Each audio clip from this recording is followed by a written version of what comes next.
Welcome to the Get Over Yourself podcast. This is Brad Kearns.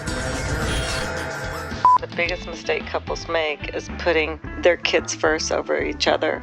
I think the couple needs to put each other first, and then the kids will benefit by that. You gotta draw your boundaries. I hate that phrase. If you're in a relationship with somebody, that person should know you well enough that they know your boundaries without you having to draw the boundaries. It's time for the Mia Moore Show. Hi, listeners. Trying to adhere to my motto, getting over ourselves, being authentic and honest and open with the communication and the show topics. Therefore, I present this fun little experiment with my girlfriend, Mia Moore, coming on, donning the headphones, the mic. We're chilling, relaxing on a Saturday evening, and we push the record button. We've had an idea to record an assortment of shows on wonderful topics because we seem to have this relationship that works so beautifully on many levels, and would love to share some of the ideas and insights that we communicate about together and talk about, and interesting articles and books and topics. And so I have all these notes about, hey, I want to talk about Don Miguel Ruiz's 4 agreements with Mia Moore because she uses those with great effectiveness in the workplace as a manager of a big team. There's great articles from Kris Gage in The Medium, one of my favorite pithy writers with all kinds of memorable insights about relationships. We could talk through those with an actual partner sitting here going back and forth. But I wanted to introduce her to the audience, so that's what this show was all about. We didn't have notes. We didn't have a script. We just went for it. The conversation kind of went in assorted, different, and interesting directions, and throwing out fodder that will serve as great content to zero in on future shows. But this one is truly unplugged. Kind of wild. I hope you enjoy it. I think you'll enjoy Mia Moore. She's a very thoughtful and kind and sensitive person, an absolutely ideal partner. So here we go with the first of many shows with Mia. Enjoy. Testing, 1, 2, 3. It's Mia Moore. Hi. How do you like how your voice sounds? I'm not used to it. Neither am I. It's the first time I've heard my voice in real time was getting this recording equipment. I've heard my voice recorded listening to a podcast of myself, but this is real-time stuff. Wow. So if you hold your mic too far away, you'll know to correct it because it's going in your earphones. So you're in the big leagues now. It's a modern recording studio, modern media. Here we are. And I'm so glad to sit with you and do a podcast. And one popular subject I thought we would talk about is relationships. What do you think? Let's give it a go. You know what? The general baseline understanding of relationships here today, modern life, I think is we perceive it to be hard work, a struggle. Oh yeah, and we make quips and quotes, and the guys gather and complain about high maintenance women that are nitpicking and nagging, and the girls gather and they say that their husbands are distant and lack emotional depth and all these things, and we carry through culture with these kind of basic notions. And so all we see around us, or oftentimes we see struggle and difficulty, and we kind of make that our baseline rather than thinking of something better where could it be possible that relationships could be easy and fun? What's interesting is you just mentioned like 3 things in that. Was that 2 sentences or 3? So I don't know where to start. So one of the things you said is, well, I'll start with the easy part. You talked about people saying relationships are difficult, or women complaining about their husbands. So that's 2 different topics. Which one do we want to tackle today? That's my specialty, is spewing out all kinds of tee-up areas for you. Let's talk about people complaining about their better halves, right? And what I say to, let's say, women complaining about their husbands is that they need to be single for a period of time before they complain. Unless someone's been, divorced and single and putting themselves out there, trying to find, the quote unquote right person, because they've been complaining about this other person all their lives. Until then, do they realize that maybe the right person was right there and they just, they didn't know it, or maybe that wasn't the right person and should have left a long time ago instead of complaining, right? Okay, those are two pretty heavy insights. Mm-hmm. And I remember you told me that, where you go and, spend an hour at the Friday night singles gathering when you walk in and gather yourself and take a deep breath and go put yourself out there.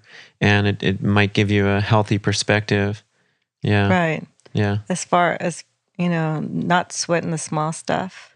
Well, that's your motto. Mm-hmm. And I appreciate that so much. I think for any person in any situation, of course, in a relationship, it's a great motto. But even in the workplace or as a parent, I remember reflections where I got, overly caught up in having to have a perfect experience for my kid or an ideal relationship, and then things go south and you have a rebellious issue and you think the world's coming to an end. And it's a way to recalibrate, because really almost everything is small stuff when we look to the people in Redding, California who are losing their homes in the fires, or the people in the halls of the hospital when you're walking in and seeing that the pain and suffering that's going on in everyday life. And then we're out here complaining about the air conditioning guy at Firestone that waited 2 hours to tell me he couldn't fix my car. Stuff like that, small stuff. Right. How about relationships, small stuff? What are the things that you no longer sweat because you've grown into this motto? And tell me how you grew into that motto too. How I grew into that motto, or how I became the person I am today in the relationship that I have with you today, is basically years and years of, well, how do I say that? It's living the experiences that I've lived in the past.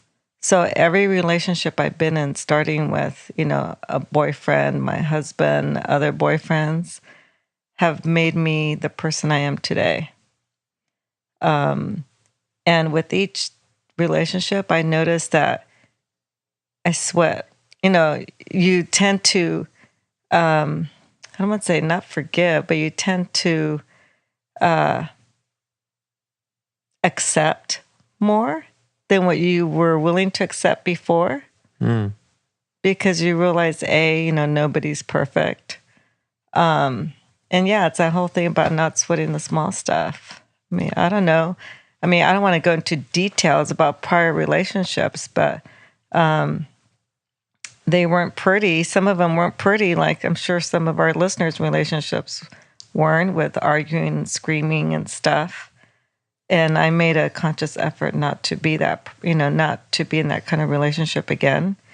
And sometimes I think it's the person we're with who brings out the worst in ourselves, and vice versa, right?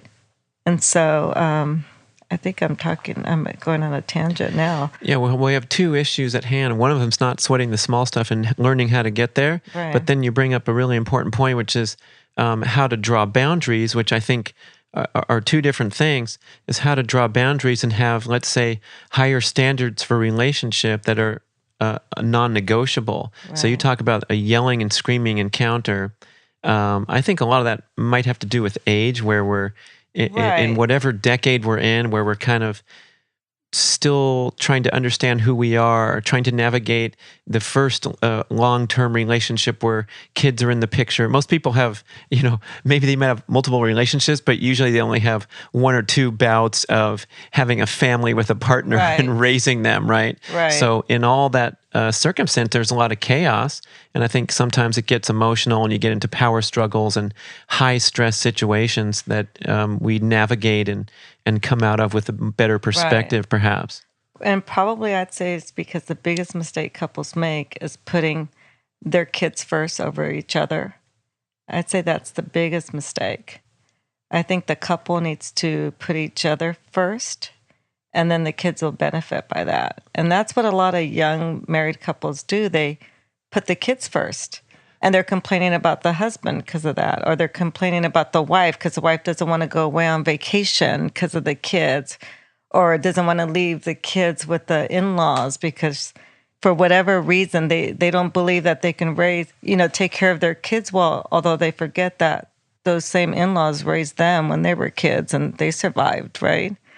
But I really think that, married couples need to spend time, they need to be a couple, basically, and put each other first, and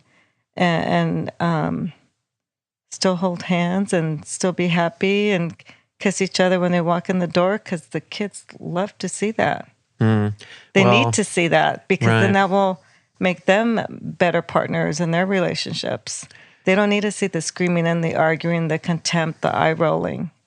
Well, they're the center of they're center of the universe anyway, because they're little kids, and then they're treated that way by the modern helicopter parent, which is such a prevailing trend of couples putting the kids first and then putting the relationship second. And so you grow up as a kid and see that, like, you're not, this is all subconsciously, but you're more important than the well-being of the romantic partnership of your parents. And that probably messes up a kid's head pretty well. And then the kid gets into a relationship and can't understand how to navigate a real partnership because they've always been put first by the center parents. Of the universe. Yeah. So there seem like a lot of obvious ways for the couple to put themselves first before the kids, and we just kind of neglect it or forget about it.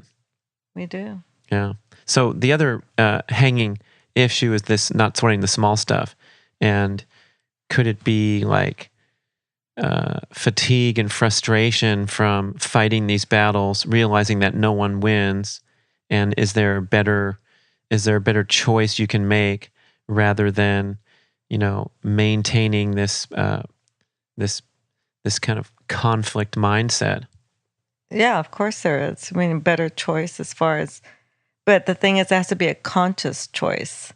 You have to make a conscious choice not to sweat the small stuff. It's not easy.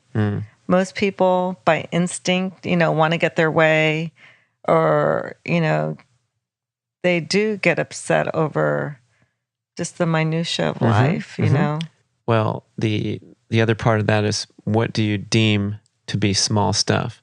And it gets a little tricky, because if a partner comes through the door and gives you a bunch of shit because they had a bad day, and then we read articles from Kris Gage on the Medium, one of the best relationship commentaries, short and to the point and memorable, and she says emotional control and emotional self-stability is the number one priority for a winning, healthy relationship. And everything else is secondary if you don't have that. So do you draw a boundary, or do you say this is just small stuff that this person's venting and saying things that they don't really mean, and I'm going to forgive them when they calm down? That's a tricky issue to navigate. Well, it depends how that person's venting. If somebody's just venting because of a bad day at the office, they're not going to be directing it at their partner. They're going to come in and say, hey, I had a bad day, and can I vent? That's how I would do it. I just need a vent. And something that I think men in particular, and maybe women, I've had girlfriends who I've talked about this before too. The other partner, who's listening to their partner vent, has to remember they're not to give advice. When someone's venting, they don't want to hear you tell them what they need to do. They probably already figured it out. They just want to have someone hear them vent. And someone say, oh, wow, what a day. Can I rub your feet? Or can I make you a cocktail? Or, or just come sit here, let's watch TV. But they want to just hear. They want to say it. And I know it helps me sometimes when I'm venting. Sometimes I'm just in my car driving home, and I vent out loud, and that's enough to just get it out of your system. But we don't need anyone to tell us, advice. And I mean, that works with both sides, the husband or the wife, it doesn't matter.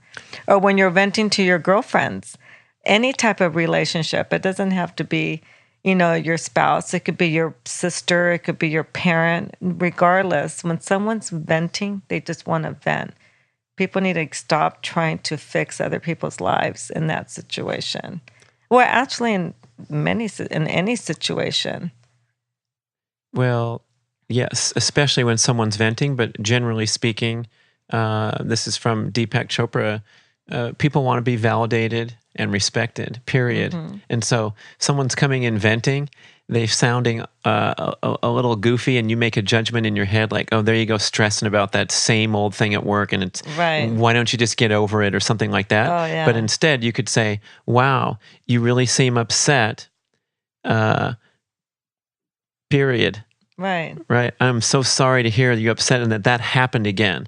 Not making a call like, yeah, you're 75% at fault and your boss is probably only 25%. You know, you're right. None of that stuff works, and it should be swept away, and you just know how to deal with this stuff. Maybe that's a small stuff that your partner comes in and vents now and then and doesn't ask you, how was your day, because they're not in that state yet. Right. And you're going to count that as small stuff. Right. Somebody may get upset. But no big deal. I mean, because, and then if there'll be the day when you're there venting. Or, right. Yeah. And now let's say they come in and they start unloading on you and criticizing and using, destructive communication. So now their venting is turned. Kicking the dog. And it's a fire hose. They're kicking the dog. Right. They come home and kick the dog. Is that small stuff to you or not? That's not small stuff. Actually, that's something where you probably need to go to therapy for at some point. and draw a boundary and say, hey, you don't seem well right now. I'm gonna bail. I'm gonna go take a walk or something. But that's a fine line. I'm pro therapy. Yeah. I feel like sometimes it's a safe haven for a couple to be able to express. And sometimes you go individually. I believe in going individually to therapy, talk about the issues, and the therapist is going to give you suggestions on how to better respond in situations. And this is one of them, because what you just said kind of sounds a little condescending, the way you said it. You better be very careful. Right. I'm trying to cut ties from a dysfunctional interaction, but we have to be very careful and say, wow, you really seem upset, and this doesn't seem like a good time to talk, so I'm going to go take a walk, or something that's... Yeah, I think it works best when you do as a couple, when you're not in that mood or mode, when you're in a regular, loving, happy self, happy day, where you talk about how you're going to respond in those kind of situations. And you can agree to say, when next time or not next time, but whenever, or I don't know how you'd go about that. Like I said, therapy would help, but if the partner knows that you're not, that's what you're talking about, boundaries. I'm not going to accept this, and I'm just going to walk away. And then when that happens, you say, oops, I'm leaving now. And, I'll come back in 20 minutes or what have you. See how you're doing. Yeah. I don't know, but that's not the kind of relationship I have right now. So I'm not really thinking about it, behaving in those ways and having to figure out how to respond, because I'm not in that relationship anymore.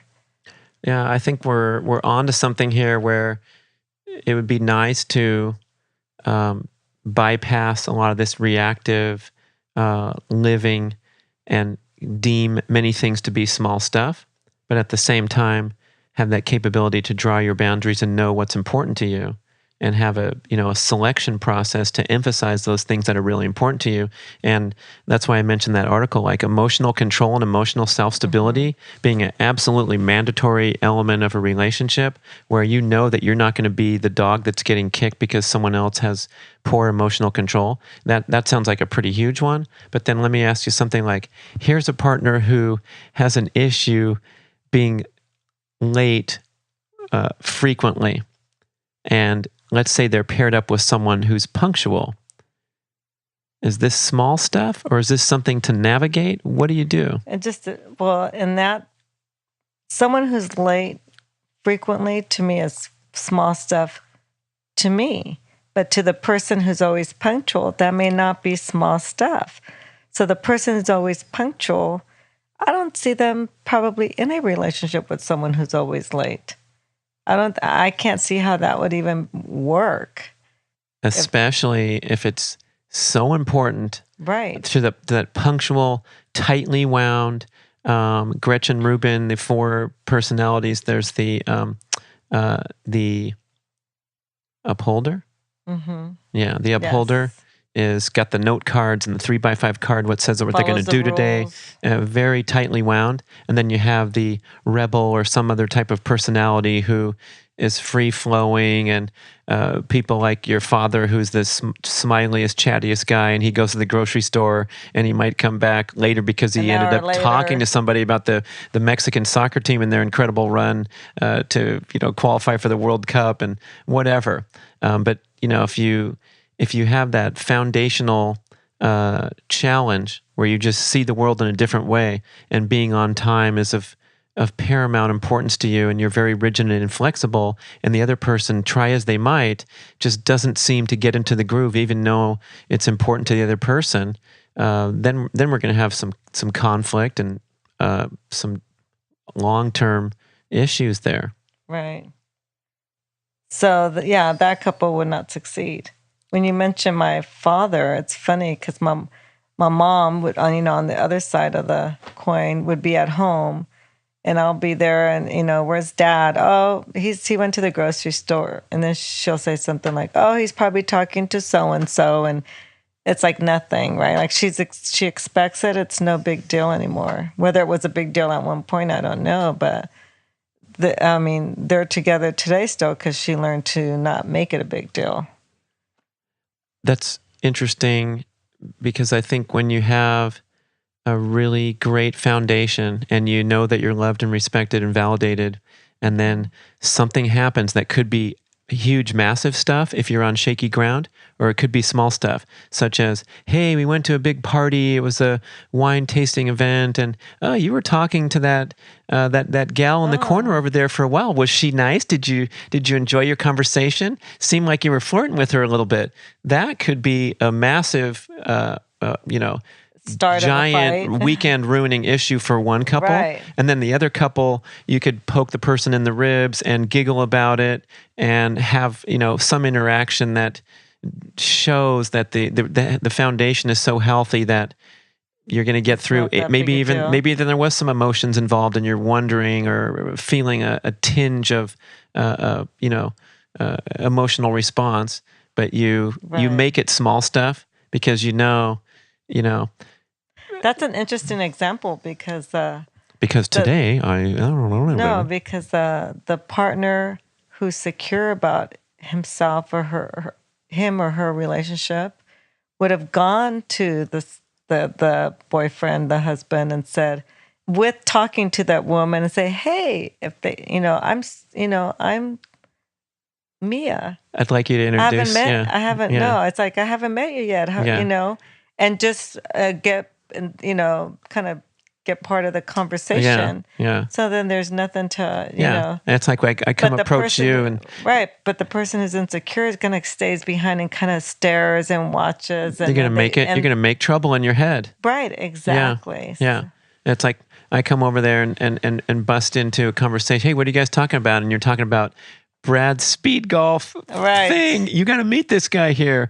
And wow, I mean, I think we get stuck in that. Were you jealous this afternoon? No, I'm saying, like, about? Is that why you brought that up? It's a positive example of when we're starting from that healthy point. Mm-hmm. And going back to this example of one person's late and one person's punctual, I want to ask you about the relative importance of having this natural match of disposition, temperament, values, the way you look at the world, the way you approach your day-to-day life, versus having this, I don't know, sparks and opposites attract, and they compliment me, and I'm always late, and my partner's on time, so she's helping make me a better person.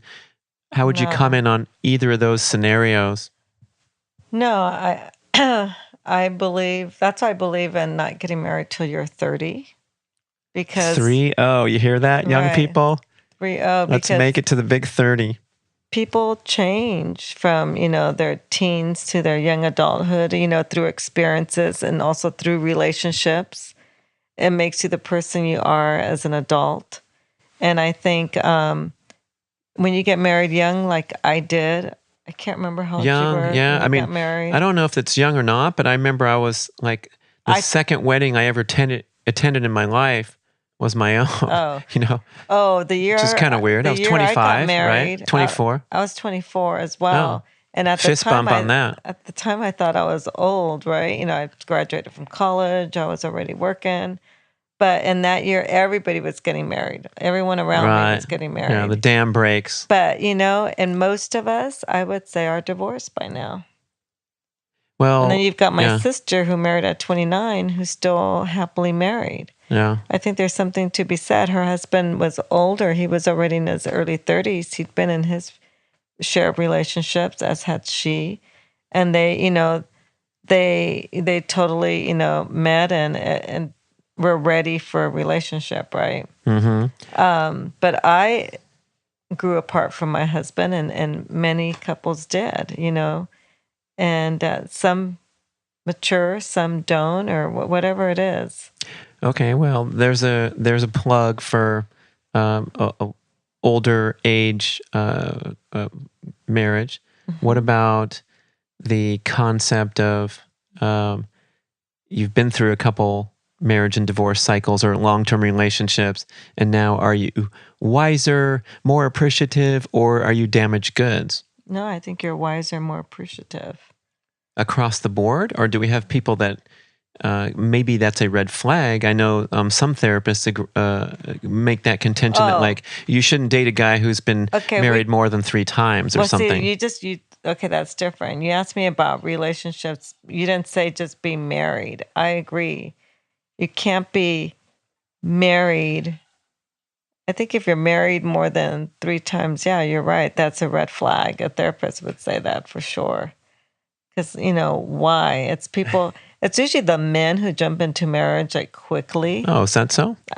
Based on my experience, either they can't be alone or, they need to have, and not because they need someone to cook for them and do their laundry. Most men nowadays can do all that, can fend for themselves very well. But there's something about having a woman in their in their life. I think women can be single longer than men can for whatever reason. I don't know why. But the single men that I do know, they're not single because they want to be. They're single because they can't find, their woman, their person. How about women that you know? Are there some that want to be and some that are... Yeah. Is there different categories? Some that are looking and participating in online interactions and meetings, and then others that are just tired and happy to have a new phase of life while they're not worried about a stressful relationship? All of the above. It's interesting. A lot of my married friends will say that if they weren't married, either like if their spouse passed away, or because they never talk about divorce because they've been married a long time, they're in it, for the long haul. But if their husband passed away, that they would not remarry, that they wouldn't even date again. I mean, they don't even imagine it. They have no desire for that. Another gross, hairy body coming in their house. No way, it's man. Like, no way. But then I have friends who are single and who've been single a long time and don't even want to be in a relationship. They like being single. They don't want to, what's the word? Not bend their ways, but they don't want to compromise. Mm-hmm. They're used to, just like some single men I know, they're used to doing it their way, having dinner at the same time or whatever it is. And they don't want to be dealing with some other, they may have girlfriends, but they won't even live with them because they like doing it their way at their times. Right. So we have all these different personality types described, and that goes back to the starting question of like, this is where we're probably looking for a natural match, where you have 2 people that are, let's say, both eager and open to enter into a relationship and get into an adventurous journey together, or you might have these matches where one person is super set in their ways. They've been single for a long time. The other person's really eager for a relationship, and you start to get some clashing and conflict right out of the gate. Yeah. Right. So the natural match, to me, I feel like is a huge thing because it avoids a lot of potential troubles that can trip up even a well-meaning couple. Right. And so if you have this common ground where you're probably not going to argue about this late and on time thing because you both kind of tend in one direction or another, then it sets you up for pursuing a hierarchy of better needs where you're really going for it and trying to have open, authentic communication. No one's easily offended or easily triggered, and so you progress further down that Right. road of being able to freely speak your mind. That's right. Yeah, it's tough, and I think you do a great job, like welcoming the real me and not requiring me to filter and measure my behavior and my comments. And therefore, I become the best part of me. Right. The best me. And likewise. Right. Will you accept me even when I'm not the best of me, which is even more important? Or I know that sometimes when people are not right, something's going on, it's really helpful for a partner to gently but very sensitively say, hey, what's going on? You got something to say? And there's a real art to that, I think. Because you can also behave that way and then it comes back to bite you, and you have maybe a distant memory of speaking your truth to your partner, and then you get punched in the face for it for the next 7 months straight or something. But to have that open and receptive back and forth communication, no matter what it is, that's something to to really build on and thrive on. You're right. It is. So what about the smile and your cheerful, sunny disposition every day? How did you get that way? Was that work? Are you born this way? I was born this way. You think so? I know so. You know so. Mm-hmm. And when you had those, let's say, I know you know how to enjoy a relationship. We give you that. And what about the struggles? But let me, going back to what you said, that I may have been born this way. I was always positive thinking person, sees the glass half full versus half empty. But when I was in a bad relationship, I wasn't always smiling inside, So I think it helps being with a good partner.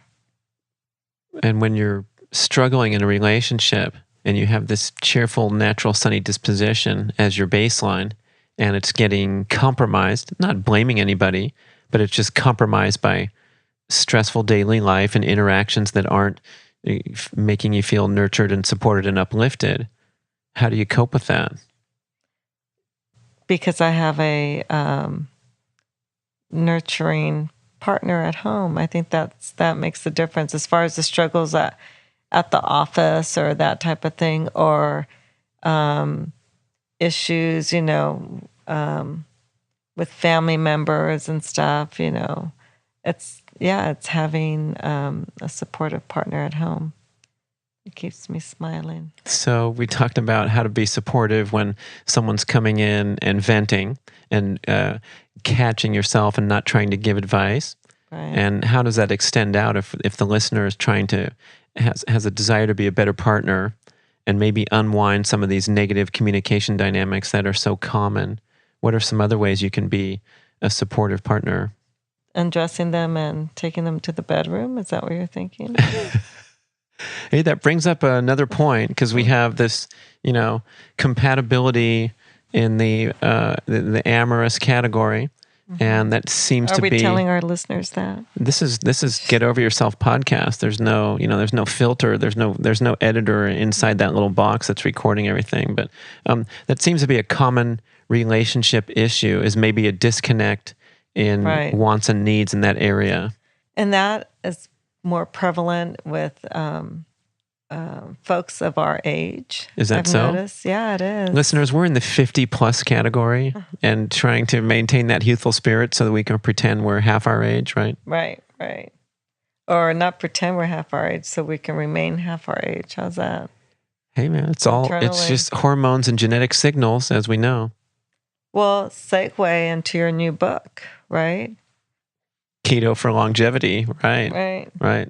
Take care of yourself, be healthy, engage in healthy relationships. Maybe in the higher age groups, I'm going to guess or speculate that maybe we get better at drawing our boundaries so that we don't, remain stuck in these negative patterns or make the patterns worse. Okay, so when you say that, and you've said that several times in this conversation here about drawing your boundaries, that sounds like, therapists speak to me. I hate that. I hate that phrase. You got to draw your boundaries. Oh, God, it drives me like crazy because if you're in a relationship with somebody, you shouldn't have, that person should know you well enough that they know your boundaries without you having to draw the boundaries. Do we want to go there now? I don't like that. I mean, that's one of my big pet peeves when people say that. You got to draw your boundaries. Hate it. People should know. You should know what I'm going to accept and what I'm not. That's right. As we're not like dating anymore. It's like, how many times am I going to call upon my, summon my willpower to draw my boundary again and say, "Oh, you're yelling at me again. I have to leave." Right. How many times? Right. Is it 7? You shouldn't 27? have to because right. I will know, and I would never do that again because I care for you. Right. I love you. I'm not going to do that. But when you're not, that's if you're in a healthy, good relationship. Right. And if you're in a type of relationship where you're always having to, draw your boundaries and remind your partner what your boundaries are, that's not a good relationship. Right. And it's so common.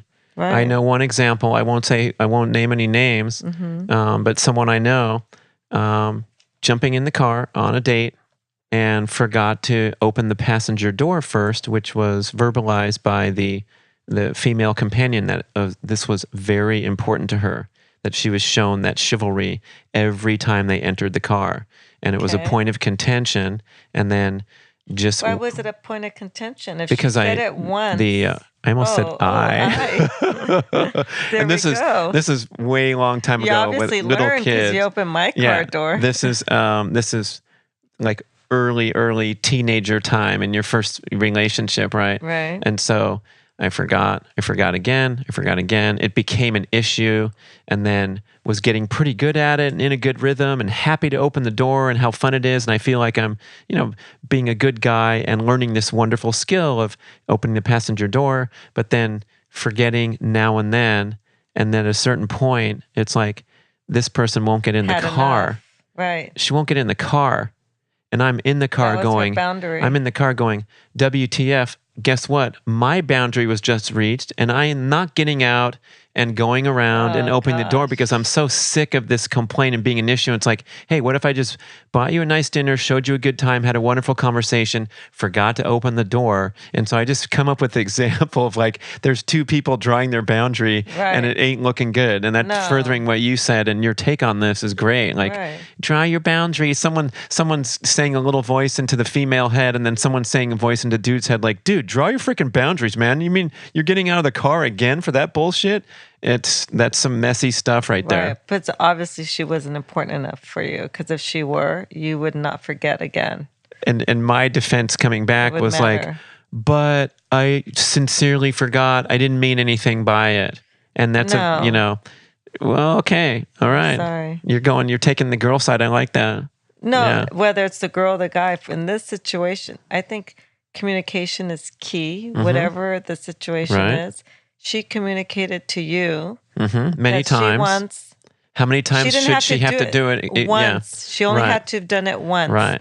And that's a difference. Sorry, I'm going to go there, and listeners can say whatever Write they want. Get over yourself podcast at gmail.com. It's going to blow up after this show. Is that men, and I'm going to generalize here, tend to really not listen. They hear you talking, no me escuchas. And it's like blah, blah, blah, blah, blah, blah, blah. ¿Cómo se dice en español? No me escuchas? Yeah, no, well, kind of. Yeah, no me escuchas. Yeah. You hear them, men do, but you're not really listening. I mean, that happens all through life. In the workplace, I can say that happens too. People are hearing Selective. you talk, but they're not listening to what you're saying. And so in this case, you weren't listening to her. And also, I need to look deep down and ask myself, is there some resentment or some passive aggressive behavior going on here that I forgot again? And the same comes with that issue of being on time is really super important to someone, and then I'm repeatedly making the same mistake of being late. If I'm using the example of one person says, hey, it's really important to me, the other person can't seem to get there. It's not a good partnership. It's not a good relationship. I mean, if something is that important to someone and the other person is just not in their nature, then that probably wasn't a good partnership. Even if it's like a seemingly minor issue, like I like the door open for me. Right. Is it minor to you? Is it minor to, that may not be minor to her. Yeah. That's why your comment being late to you seems minor, but to the other person, right, your ex-wife, that's the problem. Whoever it was, it's not minor. Right. The minor issue becomes major because the first person feels disrespected and doesn't feel like your efforts to be on time suck, even though I told you how important it is, or your efforts to open the door, even though you're batting 8 out of 10, which is great in baseball, but you still forget 2 times out of 10. And I am highly offended by you missing the door 2 times out of 10. And that's what's talking about sweating the small stuff, right? So the small stuff, it has to be defined by every individual, right? Right. For that person, that must have been not small stuff. For whatever reason, I don't know. She was 20 years old. If you ask her today, if you were going to look her up at 50, she probably wouldn't care anymore. Do you know what I mean? We don't know that. Right. And who knows what was behind that and the kind of the scars or the issues that you bring into this current relationship with. Speaking of pet peeves, like, I don't care what happened the last time or whatever the negatives that came out of that. If you give me a chance and don't project stuff on me that came from another relationship, I think that's a fair thing to ask. Okay. Yeah. And then, your comment a ways back about, getting your partner undressed and taking him into the bedroom, all of a sudden. That solves many problems. It's, you don't want to be, you don't want to overblow this, but it's like building that foundation where you're cared for and respected and desired. Therefore, if you do have a challenging interaction in daily life, you're addressing this from a different platform than people who can't even hold hands when they're walking down the sidewalk because they're holding on to resentments or tension or stress or anxiety, or venting so much from their rough day at work that they don't have that emotional control and self-stability to make the person feel that they're even happy to see them a little bit. Right. And speaking of pet peeves, again, one of my favorite ones of yours that you brought out on the table and said, whatever is your pet peeve. It is. And I'm like, wait a second. Term, whatever. We all use that term all the time, especially me and my buds. And what time we're going to meet for? Like, 8 or whatever. I'll meet you down there or whatever. Different. Well, it's putting that word out there and getting me to reflect on it differently than I ever have in my whole life. So what's the story with whatever for you? It's how it's used when somebody says, oh God, what's an example? Like whatever, like they're not taking whatever you're saying. Hello, no pun intended. What you are saying seriously, that you just say whatever. It started actually with, I think, growing up. My dad hated us to use the word whatever. He thought it was being disrespectful. Like we're not being serious with him. If he were to make a comment about something and you'd say whatever, that no. I wish I had a good example, but yeah, it started growing up with our dad. He, he's a Spanish speaker from Mexico, but there were certain words in English he would not have. That's one of them. Well, I think it's when you're trying to secure a consensus or a commitment, And a lot of people use that reflexively to give themselves some leeway. Like, let's say you better be home by 10 o'clock or something, whatever. I don't know if we said it then. I'll blame my sister on that one. But, and so now in relationships, when someone says, I'm just trying to, I can't remember when you said that to me when I told you I will not. First time. I know, but and have you said it again? I think it was, I've caught myself a few times, but I think one of the examples I can think of is when we're trying to arrange a plan for a day, and it says, well, do you want to meet at the store, or should we meet at the movie theater, or should I pick you up? Well, whatever. I mean, I can do no, either one. That's different. Whatever. I mean, in that situation, you would say, well, whichever works best, and neither. That's different. Whatever. Also, I don't like using that's like you're getting wishy-washy instead of firm commitment, and then the second use of it is when you're making a dismissive final parting shot after someone speaks their mind and right is trying to. That's what I don't like. Yeah. Right. Whatever. Yeah. Or it could be. I think there was a situation where, like, if it had to do like here or there, like. And you did say you were getting frustrated, and I could tell, and that's why I said whatever. And the way you said it, it's like, oh no, is that a boundary? I guess you could say that was without my saying that's my boundary. I just said it's a communication preference. I do not like that. Right. Don't ever say it again. Right. And that's all I have to say. Yeah. It's dismissive. Mm-hmm. Yeah, or it's not. Right. It's the opposite of validating, right? It's because you say good point would be an opposite comment of whatever. Like, hey, the kitchen was a little messy after your meal. Can you do a better job cleaning up? And then the person comes back with a defensive comment like, well, most of that stuff was your mess, and I did clean up my little pan there. We have this back and forth all the time. Not us. No. We relationships, not us. We don't care about that stuff. We got priorities, but we're too old for that, among other things. But sometimes these back and forths, I notice it a lot of times.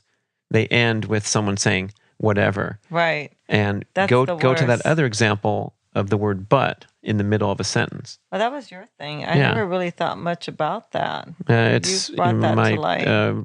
Personal growth training, these guys bring up these different concepts. You go for 48-hour weekend and get your brain filled with stuff, and some of it's really memorable. And one of the things, and I now use it at work, especially at work, right? But the point was made that if you say something and then the middle of the sentence is a comma and then the word "but," everything before the word "but" you don't really mean, or it's an outright lie or something like that. It's invalidated. Yeah, your presentation was great, but people were getting bored by the end, and it was too long. So that means it really wasn't great. Yeah, right.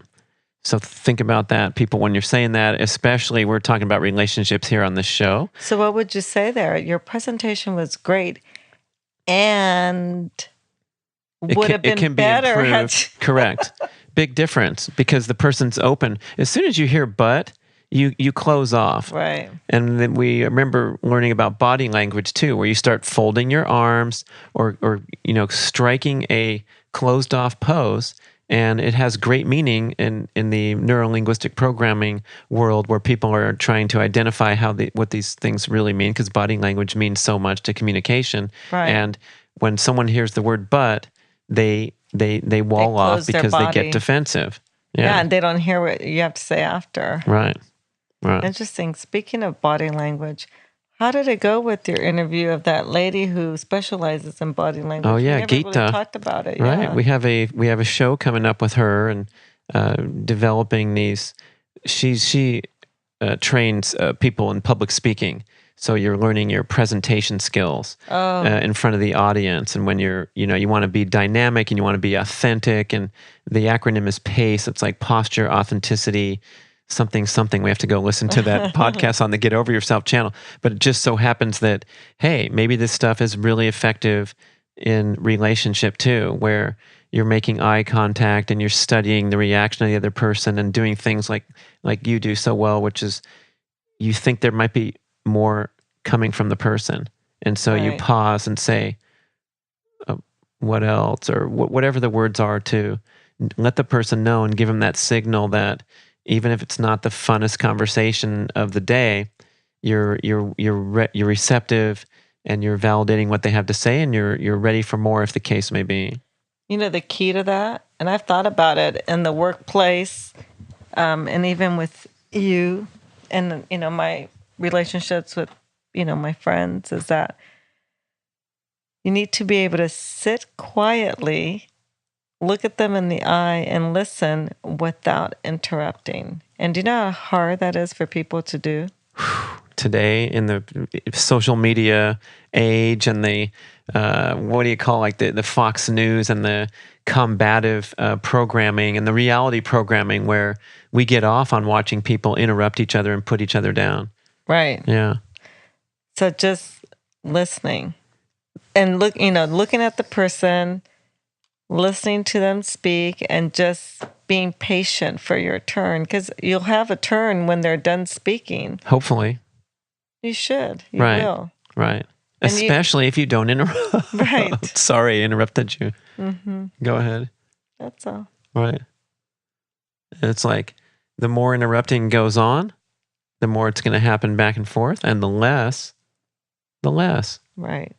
And the more interrupting you do, the longer that conversation's going to take, because most people, depending on the situation, will just repeat it again, right?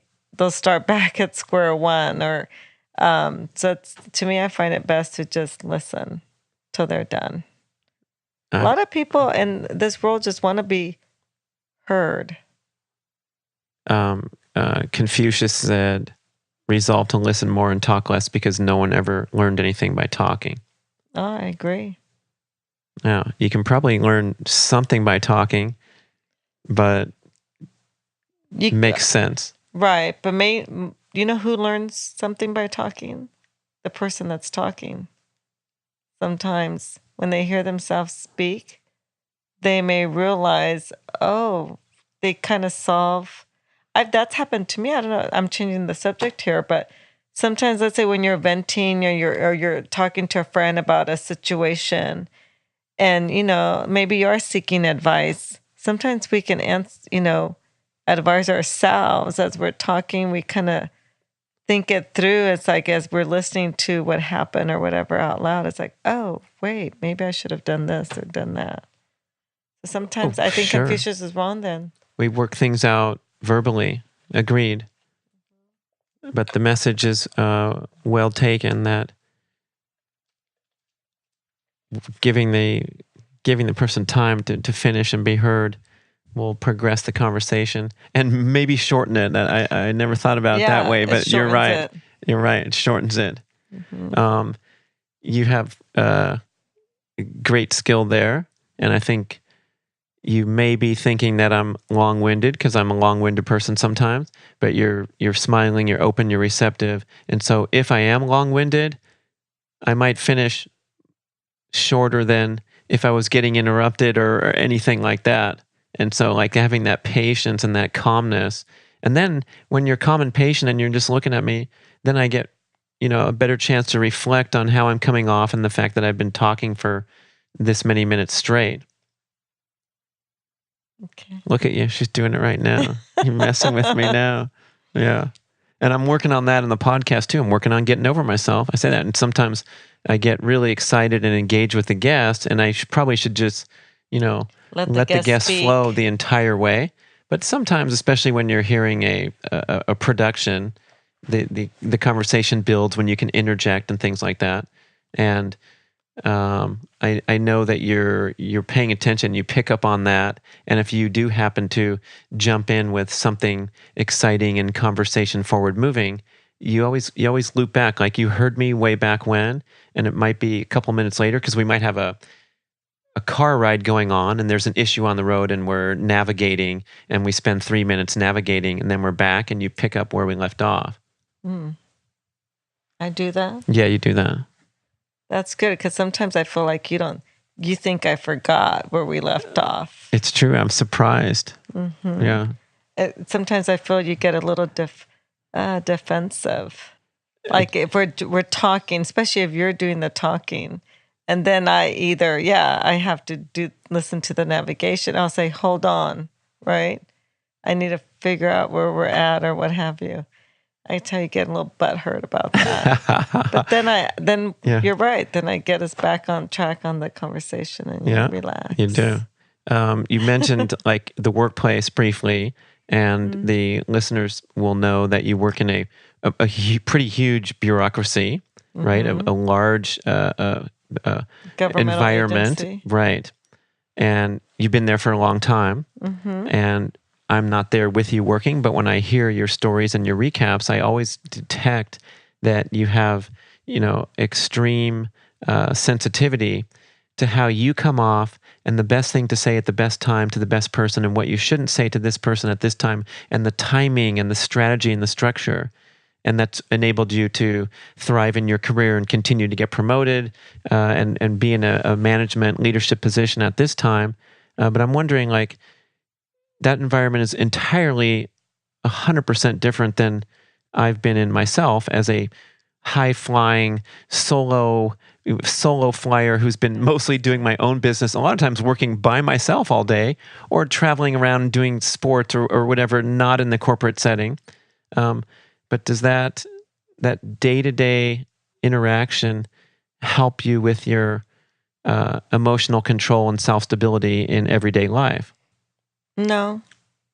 I think it's just because who I am as a person. Because if you were to go to my workplace setting, there's other people that are at who've had my same experiences, right? As far as the workplace, right? And they pop off nonstop. They're totally different than I am. Blurt out stuff they never should say to that person, because then it's going to turn into a whole drama. Right. Oh, good point. Yeah. So no, it's just who I am. Right. So it just happens that those skills are valued and rewarded in most workplaces. Yeah. Interesting.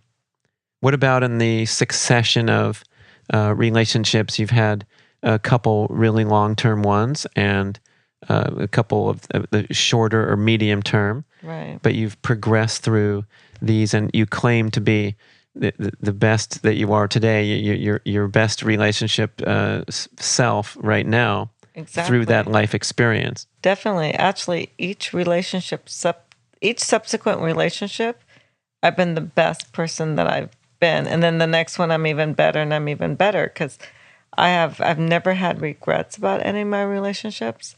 I've always learned and grown from each of my relationships.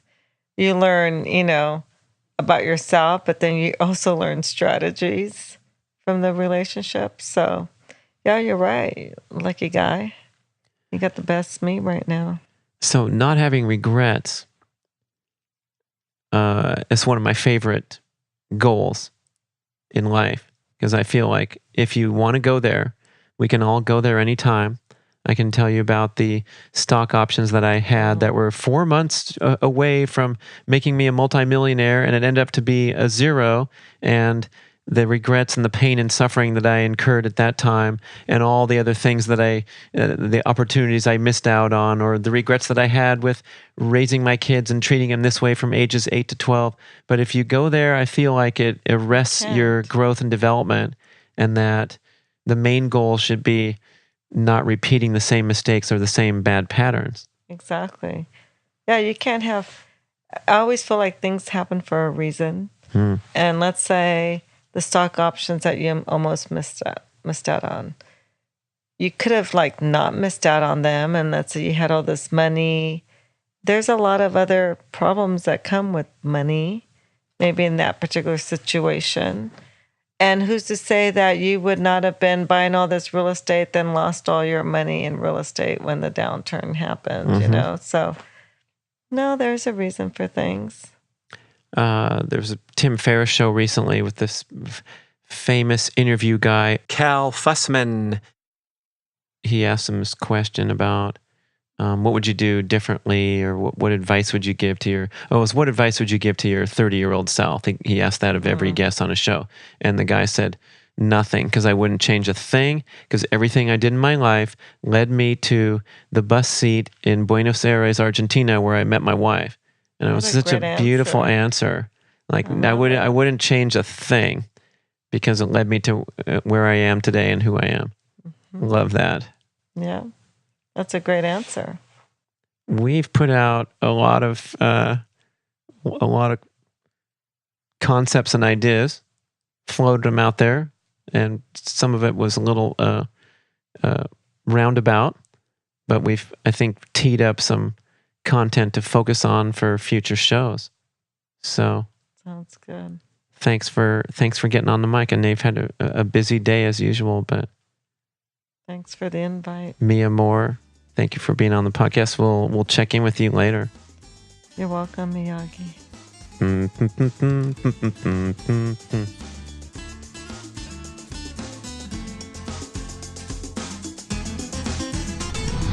Let's talk about probiotics from Integro Health. Do you want me to sing the messages? Nah. But probiotics are an extremely important concept. Hopefully you're all in on the values, the benefits of nourishing a healthy gut microbiome so you can flourish in life. And that's the name of Integro's product, Flourish, a unique, extremely potent, living liquid probiotic. Yes, it's liquid form. How is it different from other probiotics we usually see in pills? This is the message from Integro. Microbes continue to thrive and metabolize in their own milieu. Do you like when companies use the word milieu to describe their product? I do. These include short-chain fatty acids, bioactive peptides, amino acids, enzymes, and minerals. The liquid base makes it acid stable, so microbes can survive the stomach environment and transit to the lower GI tract for integration to give you a healthy gut microbiome. There's 11 different strains in this thing, carefully hand-cultivated in the laboratory with precision to deliver 8 billion total CFU. Why take probiotics? Come on, you have to ask. It's going to strengthen your immune function, reduce systemic inflammation, the root cause of all disease, improve digestion, promote bowel regularity, relieve gas and bloating, get you going again after illness or antibiotic use. That's me, because I first got this shipment the very day I returned home from a Mexican vacation and had a stomach illness once again. What a bummer. So sad, because I love going down south, but I needed to repair and return to action quickly. So I started guzzling this stuff and had a wonderful return to health. I'm a very enthusiastic user and will be over the long run because I need all the help I can get. I don't know about you. When we're talking about our routine usage of antibiotics, the stress we put on our system and in the environment every single day, I especially notice my gut health is compromised when I engage in overly intensive athletic training, have trouble recovering. My gut is the first thing to go. So this is my go-to product, the Flourish probiotic in liquid form. Try it yourself. I love the delicious root beer float flavor. Just kidding, man. This stuff is no funny business. This is the real deal. It's very potent. It tastes fine. It goes down okay, but no root beer float flavor. Sorry. Take it. You'll love it. Go look at integrohealth.com for more information and to order shipped directly to your door in its unique liquid form. Flourish. Hey, it's Brad to talk about my buffalo-fueled lifestyle. Yes, it is incredible food, 100% grass-fed and finished. Check out wildideabuffalo.com. They have a wonderful website acquainting you with the benefits of eating a sustainably raised animal. From start to finish, it goes beyond organic, where they're in harmony with the environment and you're eating the ultimate nutritional quality animal, something to really consider and think about when we talk about the disastrous contrast with the horrible, miserable life of the feedlot animal who's stuffed full of crappy junk food, including candy with their wrappers on sometimes. Oh, mercy. When you taste this, when you take one bite of a buffalo steak or a buffalo burger, cook it plain if you want to do a proper test. Just take it with nothing, no seasoning, no spices, no sauces. Take one bite And you tell me if I'm wrong. Nope, I'm going to be right. Wow, Brad was right. Everyone who eats Wild Idea Buffalo's right. wildideabuffalo.com. Check them out. Try some. Go look in the finer health food stores and chains or order some directly from the website. Visit wildideabuffalo.com and hit the order button. They have organized everything for you with beautiful pictures. Click on monthly specials. Try their bundles so you get free shipping. If you're on a budget, hit the ground bison and burger section. They have all these different flavors and packages. And if you have pets and you care about them, you'll click on the pet food section and order up for those beautiful animals too. They deserve to eat healthy food instead of garbage in a bag. wildideabuffalo.com. Check it out today. Thank you for listening.